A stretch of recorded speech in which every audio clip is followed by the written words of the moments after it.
Hey CCA fam, it's Coach Dior here again with another super friendly tip. And a dog.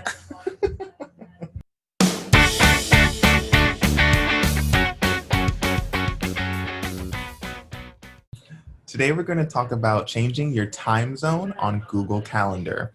Super random, but also very important. Right, Austen?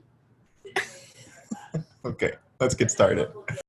Today, I'm going to show you how to set a primary and secondary time zone if, like me, you're currently outside of Pacific Standard Time. And I'll also show you how to add the time zones for your friends and professors around the world so you can coordinate with them a bit better. To start, go ahead and log into your Google Calendar. This can apply to your CCA account, but also any other Gmail accounts you may have. So once you're finished logging in, you're going to go up top here to this little cog in the wheel, screw, whatever they might call it. It's the settings menu. Go ahead and click on that. A drop-down menu will appear. Go ahead and click settings. Here you're taken to the general page. All you need to do is scroll down here to time zone. As you can see, I have display my secondary time zone selected. But as I know, everyone, or not everyone, but our CCA community is based back in California, I also have Pacific time listed as my secondary time zone. Since our professors and students are all around the world, it'll be helpful for you to know what time of the day it is for them at a glance, quickly.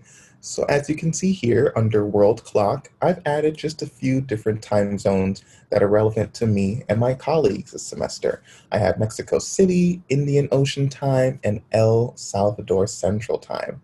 To add another time zone, all you have to do is click Add Time Zone, and it will auto-populate it, but go ahead and click on that drop-down box and pick a time that is relevant or even just interesting for you.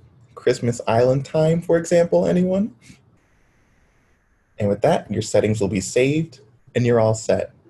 Once you've clicked back into your calendar, you'll see you have your beautiful, wonderful world times added here on the left for you to view at any time you need them. And that's it. You've updated your time zone, you've added some world clocks in with different time zones, and now you're a super international traveler, even in these weird times. Thanks for signing in, peoples, and I will see you next time around. Today we're going to talk about why it's important to share and... Can you say that?